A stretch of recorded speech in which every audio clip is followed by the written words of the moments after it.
Hi, everybody. FoxxC here with another episode of West Coast Hustle, my interview show where I'm talking to activists and artists and other people who are busy trying to make change on the West Coast of North America. I'm here today with Chris Haynes, who is a YouTuber with the channel ItHadToBeSaid. We were talking about this earlier. You also have a second channel that's more for EFL, English Foreign Language students. It's your, I guess, leads to my first question, which is, what's your hustle? Yeah, teaching English. Right. I've been teaching English as a second language for about 15 years now, actually. Cool. That's a pretty decent career once you get into it that far, I think. Yeah. Yeah. It's funny because there's not many things that have been the same about me for the past 15 years. That's one of the only things that hasn't changed, you know? Yeah, Funny. that is funny. I've changed jobs like they're going out of style. So there you go. Yeah. Thank you for joining me today. This is My finally pleasure. getting all the kinks worked out in this, and something that a conversation that we're doing again, but I've wanted to have for a long time because you're pretty interesting and your teaching English is taking you kind of all over the place. So that's the second question: is do you have a side hustle? I guess I mentioned it is kind of the YouTube channels. Yeah, maybe just the YouTube channels and my blog and Facebook pages and stuff. Mm-hmm. I don't really make any money off it, but I do at least that one channel I'm kind of asking for students from that, although I Mm-hmm. haven't got any from it yet. Well, it's one of those things that I think eventually Yes, starts to happen. It just takes time. exactly. Okay, cool. So, um, your channel, It Had to Be Said, is kind of focused around topics in anarchism, which is what we're here to talk about today. And how did that kind of come about for you? Um, hmm.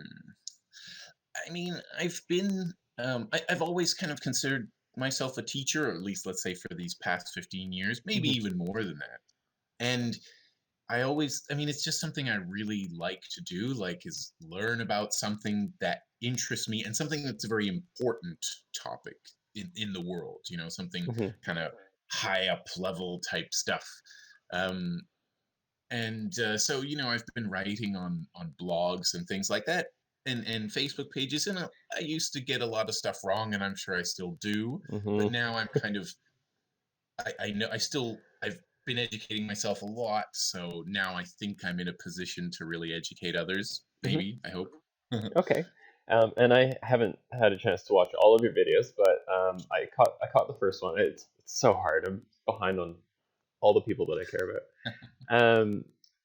And I definitely caught the first one, and I've caught kind of some of the most recent ones. I think the most recent one you did was talking about um, like that we actually can. Here are examples that show us that we can have freedom the way that we deserve. Right. Yeah. Hmm. It's like psychology Hmm. and human nature, because we've been told, that, oh, that's totally unrealistic. Humans could never do that, and I wanted to Hmm. say no. It's absolutely realistic. It's more of a mindset than anything. Yeah, and I actually that brings up. I guess we're really going to start to get into this, but that brings up something that is in the work that I do, which is political philosophy, which is your background as well, and looking at like state of nature arguments, which are like Hmm. the most maddening part of the way that especially liberal and conservative political philosophy is built, because you have these people who are sitting there in like the 16th, 17th century and saying 10,000 years ago humans were X, and that means Y, and we're doing this because that's fact. Fact.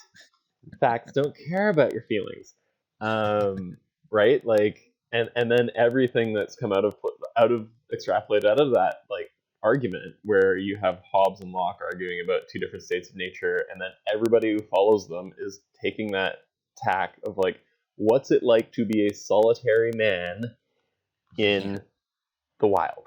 And you're like, but that's That's not who we are. never happened. There's Yeah. like it's the one person who got kicked out of the group because they were a jerk face and had to survive on their own. And you're Yeah. basing your entire political philosophy for everybody on that premise. Okay. Um, anyways, what would you say is your political philosophy? Well, just like you, anarchist, libertarian, socialist, way down in the bottom left of the political compass. I Hmm. think it's pretty fair to say. Yeah. Yeah, every time I take the test, very. Yeah. Yeah. Yeah. Definitely. Yeah. Um, yeah. It's one of those things. It took a lot of reading and listening and like even some experiencing to really get to that point though. I Hmm. mean, some people have, who are maybe only 16 or 17 are in that same kind of quadrant as me, and I'm impressed because like for me it took years and years of study to get there. Yeah, and I think Just kind of figured it out. for young people, material conditions now are a lot different than they were when we were growing up. Like Definitely. we're both kind of the elder millennials, right on Yeah. the edge of that kind of like mid 80s babies, and like we didn't North America didn't have the survival pressures really that Mhm. kids have now, right? Like two recessions and a major pandemic. Yeah. Um, It's true.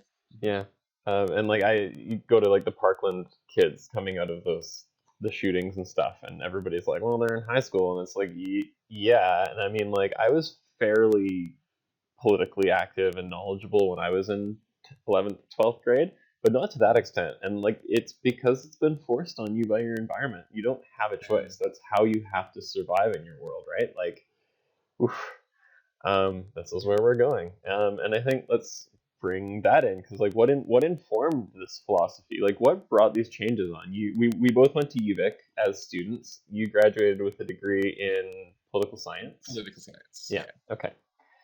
Whereas I did a little bit of poli sci, but I did more um, political philosophy and like political intellectual history as opposed to Okay. the sciencey part of the poli sci and Okay. kind of like the background stuff. So like yeah, how did you go from we talked about that being like kind of a liberal centristy poli sci policy nerd to being an Yeah. anarchist? Yeah, it's like when you're in political science, it's I mean not all poli sci students are the same, but you kind of learn to argue from any point of view but Mm-hmm. not necessarily to believe in any of them, you know? Mm-hmm. So I came again, like a lot of other people, I came out of poli sci with no kind of real ideas, just like you say, a kind of liberal, centrist, moderate thing going on, but no real ideas. Mm-hmm. Um, I started, um, like, before I went to kind of the bottom left, the anarchist side, I went to the bottom right Mm-hmm. first, mostly just because I was that was the only um, libertarian philosophy that I had discovered Yeah. yet. And so I started kind of reading that. I started reading like Reason magazine, right, at Mm-hmm. reason.com. Mm-hmm. And that made a lot of sense at first. Now, of course, I think. after like years of study moving to the left, I can easily kind of critique that stuff. Mhm. But at first, but the main thing that it did is it made me realize how important freedom is, Mhm. and what freedom could mean for us. And so when I started learning more about anarchism, I realized, yeah, this is even more free, more about Mhm. freedom than the kind of right libertarian stuff. Yeah, where like and I think this actually brings up something interesting for like conversations that I've been having with people in the online space, and this kind of trend. I'm not just gonna say it's among like white middle class people, but going from like authoritarian, there is a bit of a trend of that going from that like authoritarian, kind of centrist, like if we have, especially being Canadian, like growing up in Canada, and it's like Mhm. you have a strong central paternal government that gives you nice things if you're white, Yeah. or if you conform to the general colonial project, right? Like how we have healthcare and good education and all these things. It's all driven by that colonial logic, right?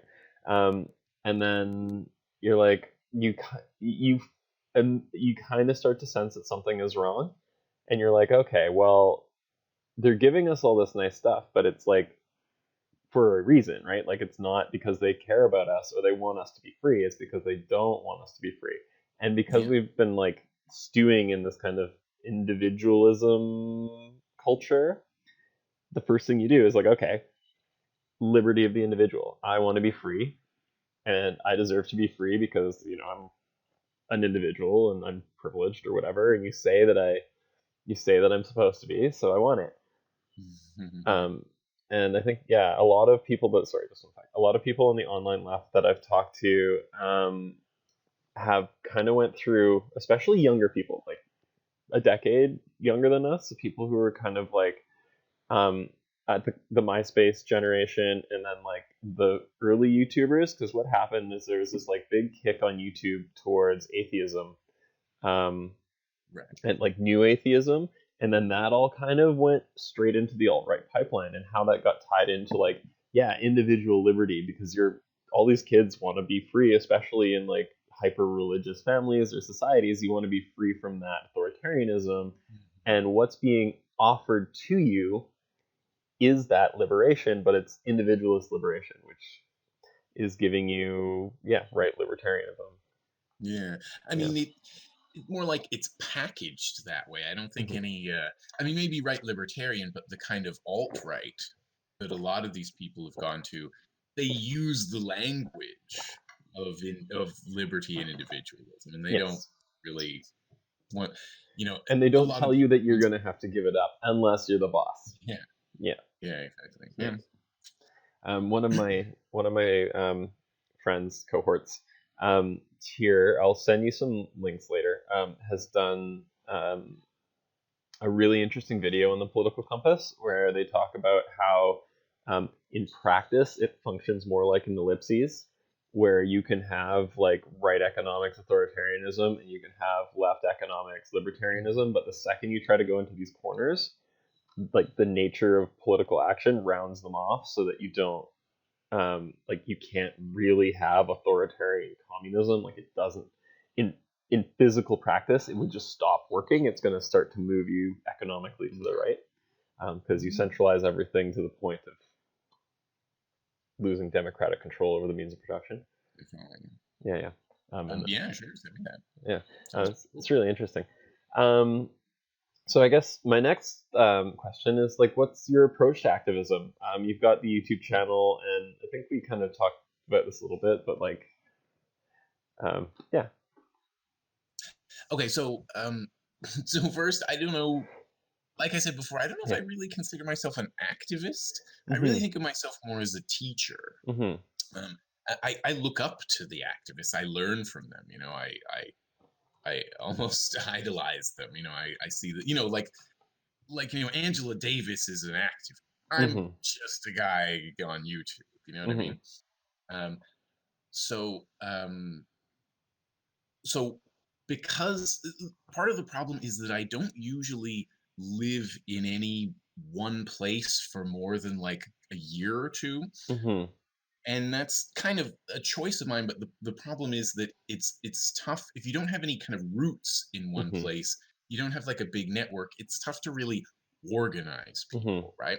Especially if you're just the feeling that you're going to be there only for a short time. Mhm. um, so that's kind of my weakness. So what I focus on is really just educating people. Mhm. So the channels and my blog and the pages and stuff, and I Mhm. spend like really hours every day, um, just talking about these issues with Mhm. people who are interested in them, Mhm. basically. And you get into some arguments, but you also help people understand uh, your point of view and other ways of thinking about them. Yeah.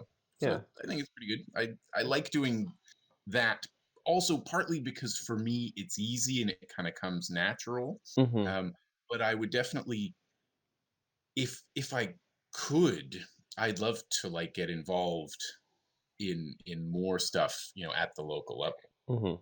I think that brings up some interesting stuff too. Like, we talk about, grassroots activism, and I've, being somebody who has, suffered economically from the recessions and had to move cities multiple times, change jobs multiple times. It can be really hard for working class people to put down those organizational roots. And I probably partly by design.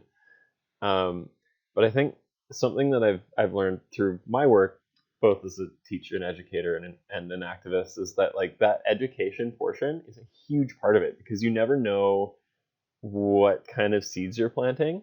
I've had people come back to me 2 or 3 years later after I've had, I've worked with them or had some conversations with them or taken a class or whatever, and they'll be like, remember the time we talked about this thing? Well, I've spent like the last 6 months doing such and such with these people, and we're doing this cool project, and you totally, and it's like, it's those kind of moments, like you can't, I think, especially when we talk about activism, we think a lot about like getting 1,000 people in the street to do a march or something like that, but really it's like organizing a community garden with some friends, or like when you show up and you talk to people and you're an authentic person and you're like, these are my ideas and I try to live by them. I think that's a big part of especially political activism. Like if you're going to say these are my values, then live up to your values.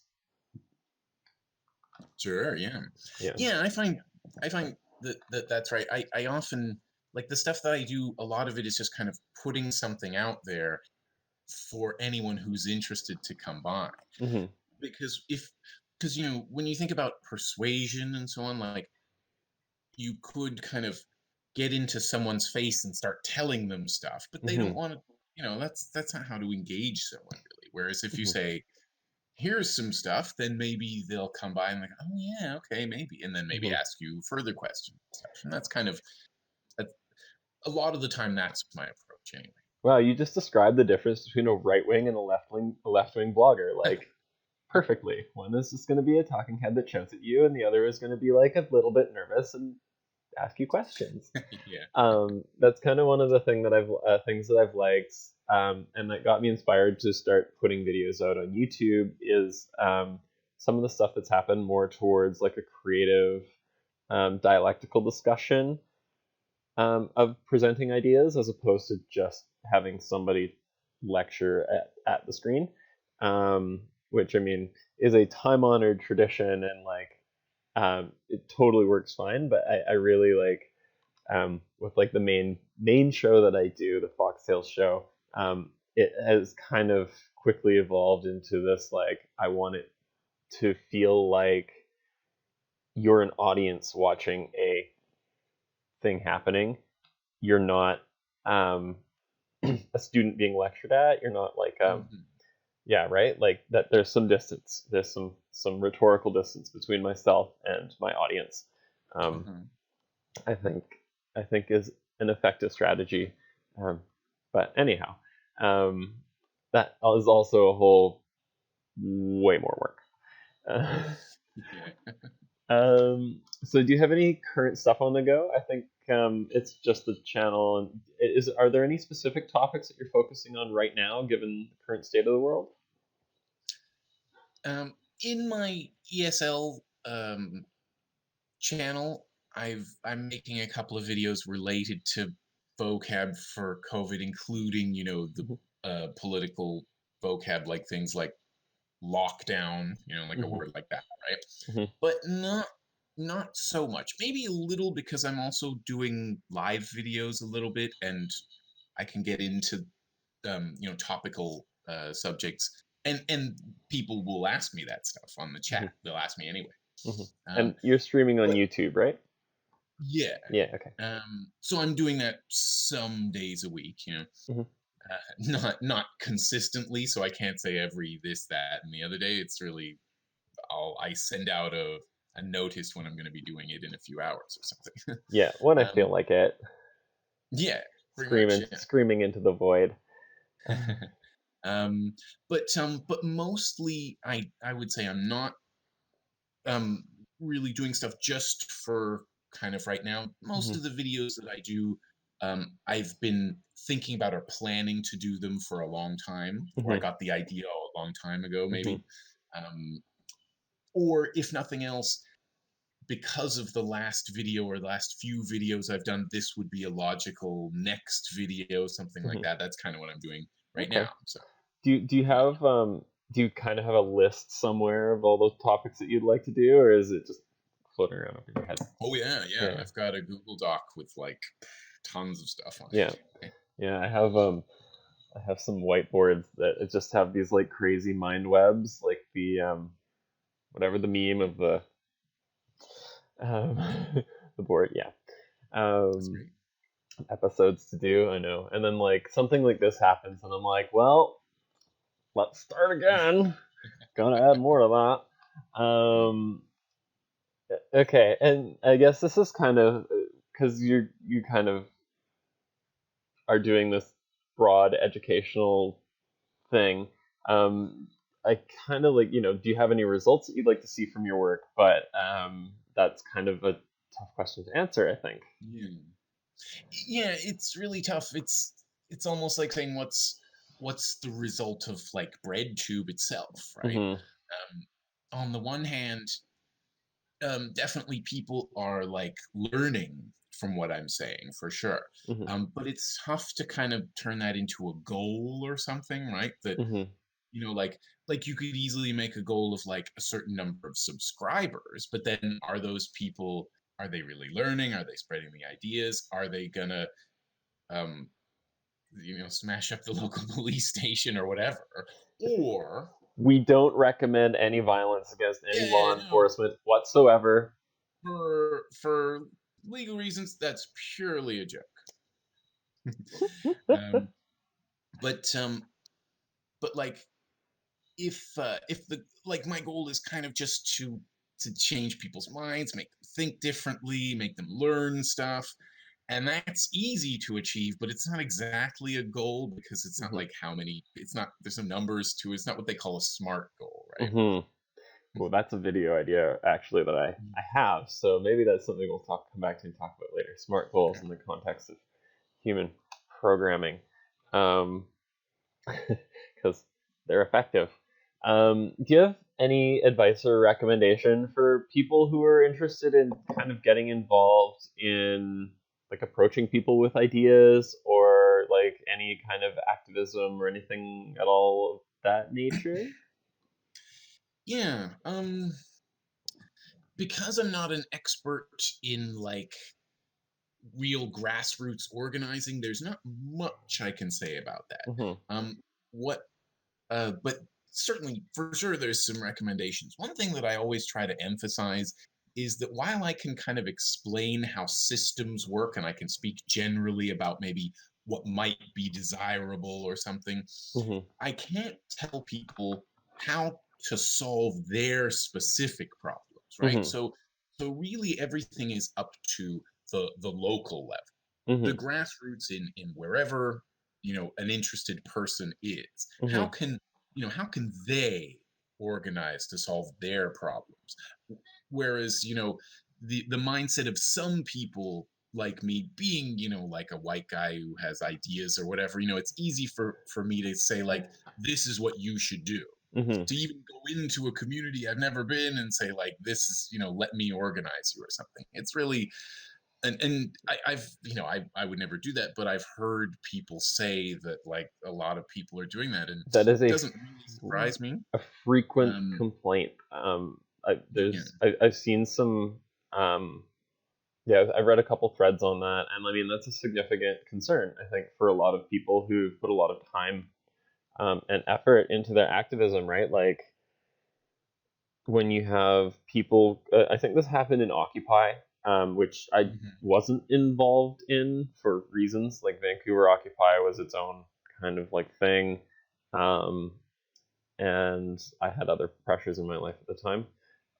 But like in the U.S., I heard stories of like some Occupy movements that were like woman centered and centered around people of color, and then within a few weeks, their organizing committees are kind of being overtaken by like loud white dudes who like to hear themselves talk, who then like when pushback started, they were like, okay, well we're gonna go to the other libertarian camp, like people who are seeking power and influence, and that's when you start talking about the grift and all that stuff, that's where people are like, I think rightfully wary of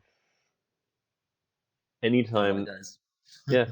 Any time that capital, and whether it's social capital or political capital or financial capital or all three, are coalescing around a single individual, I think generally speaking, leftists have a right to be concerned Yeah. a little bit. Mhm. Um, So, so what I was going to add is that while local organizing by local people is like essential, mhm, in terms of advice, one idea that I've always thought was a good idea is to form a Paulo Freire book club, mhm. because he wrote the book Pedagogy of the Oppressed, Right, and you've and mentioned this such a before good to me. book. Mhm, Mhm.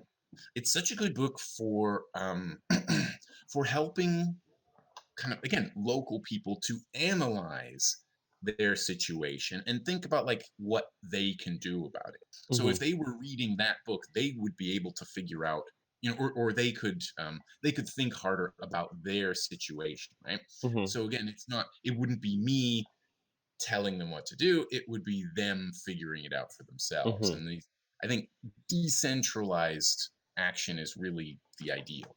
Yeah, and I think that's kind of what anarchism speaks to, is letting communities kind of interact, decide for themselves, and find ways to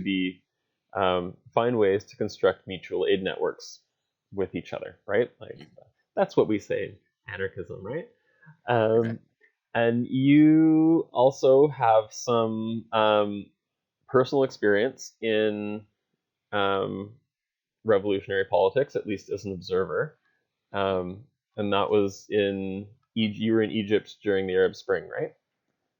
That's right. Yeah. Yeah. Um, I got I got there a little bit after the 18-day kind of uprising. I got Hmm. there about 2 months after. I was a bit late for that. Okay. But of course, a lot of kind of revolutionary activity was still going on. Hmm. Only the kind of basic demand to remove the president had been met, Hmm. and so it certainly taught me a lot of things about the state and revolutions, Hmm. that the state will always try to thwart any revolutionary movements any way it possibly can, Hmm. including, from everything from jailing people, but also like intimidating them in jail, Hmm. or like doing all kinds of things that I'm not even going to mention here to people. Hmm. Um, but also like straight up murder, like Hmm. they'll kill people, and it's um and that they'll also kind of um they'll do anything to kind of appease enough people, Hmm. again, say by removing the president only and not changing anything else. Hmm. um, and so enough people will kind of go home and say, okay, looks like we've achieved our goal, that Hmm. there's only, it becomes a fragmented movement. Hmm. um, Even just the way it would send out slogans, like you could see people in Tahrir Square, again, when I was there after the uprising, Hmm. arguing over what essentially boiled down to slogans. Hmm. There'd be one person, I mean, I really saw arguments where someone would say, like, the military is the friend of the people and the savior of the revolution. And the other was like, no, it isn't. And I mean, that was kind of all there was to the argument in many Hmm. cases, Hmm. like just kind of arguing about that. And Interesting. And if and they like, had, yeah, go ahead. well, I just think if they had kind of more revolutionary ideas, Hmm. then they'd realize that that the military, especially in a place like Egypt, really could not be the Hmm. savior of any revolution. Yeah, and I think that brings up an interesting discussion about how we look at class and how that's kind of divided, right? Because like I think there's a very strong argument to say that like the soldiers who are working class, especially like combat soldiers who are putting their lives on the line and are by any other definition working class, maybe colonial class if you want to like start, but like in a country like Egypt, which is generally not an aggressive power right now, Uh-huh. right? Like the military is generally focused on Israel and keeping their own people suppressed, right? Pretty much, yeah. Yeah. So like, it's like the police force, right? Like, yeah, they're working class, but they're gonna have to turn on their masters at some point or another. And if they do, like the Kronstadt Revolution, right, or the Kronstadt Rebellion, is the Soviet sailors or the Russian sailors who turned on their officers and were like, we're not fighting for you anymore, which is one of the things that sparked the Russian Revolution, right? So can be, but if it's under the control of the government, it will never be. It's pretty tough, yeah. Yeah. And there are like such big punishments for people who and of course it's a draft, right? It's conscripted in Egypt. And so and it's they're usually like 18, 19. I forget the ages exactly, but they're pretty young when they go into the military, so they don't really have a good age to get ideas. indoctrinated. Yeah. That's it. Okay. And after that really serious conversation, let's get on to kind of the more like fluff stuff for the end. So we all tend to have like our things to relax, and I like to ask everybody this because it's not totally a gotcha. It can be anything that helps you kind of unwind. But what is your drug? It doesn't have to be a substance. I think we both are pretty comfortable smoking some marijuana. Yeah, I'd say weed is probably the first answer to that question. Yeah.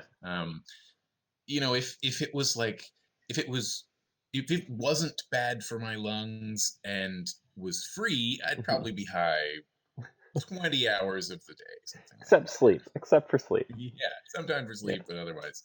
Yeah. The kind of the stronger drugs, those are great. But they're not an everyday thing, right? Yeah. Tools even as alcohol. opposed to tools as Maybe opposed especially. to stuff. Yeah, alcohol especially, right? Yeah. Yeah, alcohol is like really the strongest drug I've ever done because that's the only one you totally lose control.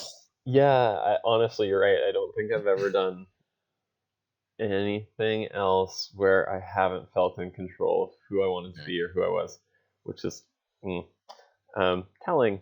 But also maybe in addition to weed, maybe video games. Yeah.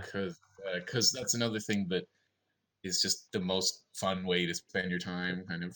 Yeah, I've had up and downs on that, like compulsive relationship with video games.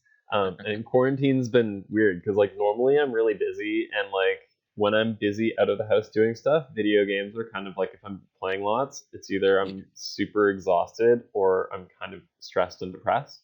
But now I'm like, I have the time and kind of like mental space to actually enjoy them, which is really kind of fun. What have you been playing lately? I play a lot of turn-based games, so Civilization a lot, like Civ 5, and I just downloaded Civilization Beyond Earth, Oh which is yeah, pretty fun. yeah, Pretty similar to Civ 5. yeah. It's very similar. I played some.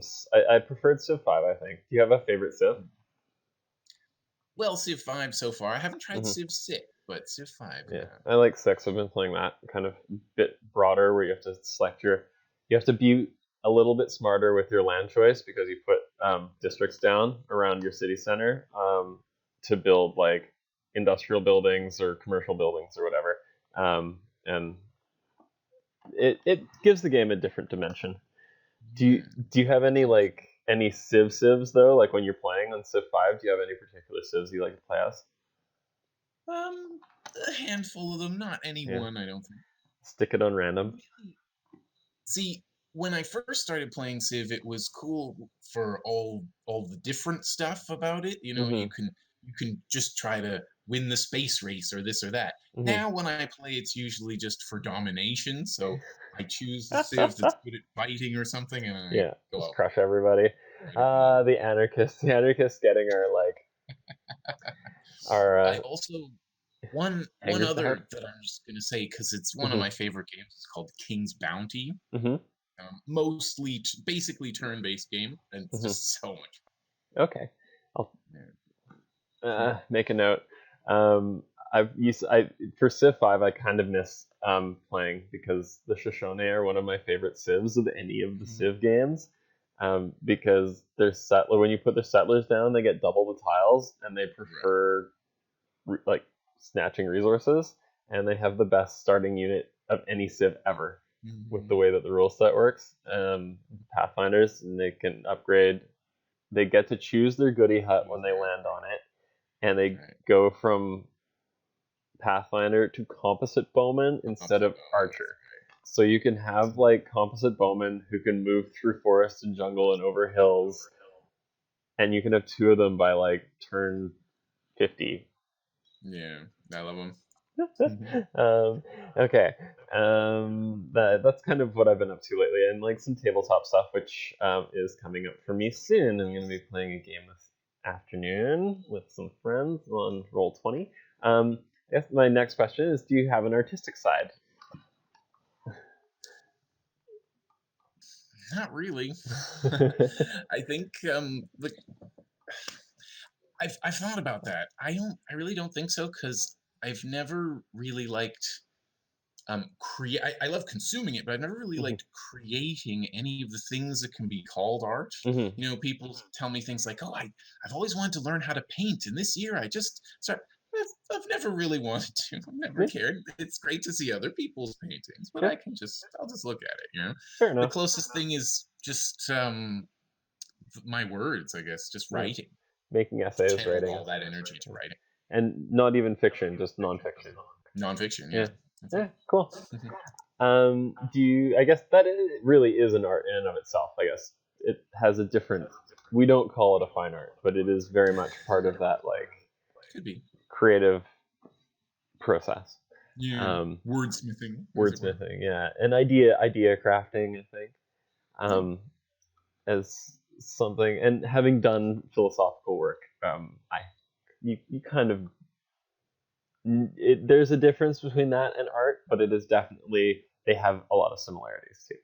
Do you have a specific approach to storytelling? Like, I know a lot of your stuff is conceptual, but you do bring like anecdotes and things into that. Is there kind of an approach that you take, or is it just kind of winging it? I don't know if I'm really good at telling stories. In fact, I'll often like lose my train of thought and like not sure where I'm going, or make the story a bit too long, or make the joke a bit too long, something like that, and it's maybe less funny now. You know, it was funny, and then you said that thing. Now it's not really funny anymore. Whatever. Yeah, that comedic timing, I guess it's natural, but sometimes. Like, so I don't know if I'm particularly good at telling stories. Really, that's a skill that I'd like to work on. Yeah, cool. It's a very useful way of conveying something. You're very right about that. I can't remember who I was talking to recently about storytelling. One of my friends, Alice, and I have been generally talking about how storytelling is one of the most effective ways across culture, across time, to get ideas across to people and have them absorb them. So that's one of the things that inspires me on my channel, and I kind of am really trying to, get people to think about their personal stories and their cultural stories and how those things all relate to one another, and the stories that they kind of hold to be what we say sacred, and the ones that they hold to be secular. So like, you can't have, if you believe that the Bible is true, then the something like the Yoga Sutras, maybe it's an interesting text that you can look at for like ethnographic study or whatever, but it cannot be true to you in the way that the Bible would be, right? Like, or sure. I think the idea that I would really like to use in that is like Star Wars and Star Trek. Like, if you're a Trekkie, then like you might watch Star Wars and even enjoy it, but you're not going to use it as references to live your life by. Whereas if you are really into Star Wars, you might watch some Star Trek and like it, but you're going to have a lightsaber in your closet and you're going to dress up as a Jedi whenever possible, and like that's going to be the ideas that inform how you live your life. For sure. Yeah. Do you have your own approach to life? Is there anything that informs that? Do I? um, hmm. Mostly just learning and teaching, Mm-hmm. basically. I mean, that's kind of all I've been doing for quite a while now. I shouldn't say all I've been doing, because also, like, I want to have fun and stuff, right? But Mm-hmm. that's kind of that's kind of the main thing, other than like having fun and like eating to survive or whatever. Like, that's kind of Well, the main thing that I'm doing my way. okay. And I think that when I say approach to life as well, the kind of, I think, learning and teaching is, do you kind of go into a situation with the intention of taking an experience, like any, I'm going into this and I'll learn something regardless. I might find out something new. Do you take that approach? Usually, yeah. Yeah. Usually, yeah. And then I might have not only that I can learn something, but I might have a whole new lesson to tell everybody else about too, Hmm. right? Even Yeah, if it's a kind of. warning one. Yeah. It's kind of how I do it. Of course, that sometimes um, I probably shouldn't, though. There's probably some disadvantage there of focusing on learning, because Hmm. you should probably focus on like succeeding or something, right? Succeeding by what Depending what it definition, means. I guess? Yeah, yeah. By the definition of the enterprise itself, right? That, Hmm. if this is your goal, then really focus on succeeding rather than learning. Um, but um, but at least I know learning is something that I for sure can do Hmm. from it. Even if we don't succeed, I'll learn. Hmm. Okay, cool. Um, well, I think I'm kind of at the end of our at my list of questions for you, and it's always a pleasure chatting with you, Chris. This Yeah, is, you too. I mean, part two, um, and this will go up tomorrow morning, Saturday, and it'll be up on all the social media stuff for you. I'll send you the links. You're on YouTube at It Had to Be Said. All Um, one word. It had to be said. Perfect. You kind of have videos coming out every week, and you Mm-hmm. also have been doing some streaming during quarantine. If anybody's interested in dropping in for a conversation, I'm going to do my best next week. I have lots of time on my hands now, um, and I'm sure we'll come back at some point in the future while we've got some time and talk about some more like specific topics in anarchism and get kind of more into some political theory and that kind of stuff, because that's a lot of fun. Do you have I'd love to. any other social media links? Just YouTube? Well, I have a few Facebook pages, but if they find me on Facebook, then they'll find all the pages too. Okay, cool. Chris Haynes on Facebook. There's going to be the graphic-y stuff up. All right, awesome, Chris. That was wonderful. Thank you for joining me on West Coast Hustle. I'll be back again with some other interesting people to talk to. And for now, this is FoxxC signing off. Bye. Thanks, Docs. No worries. Okay.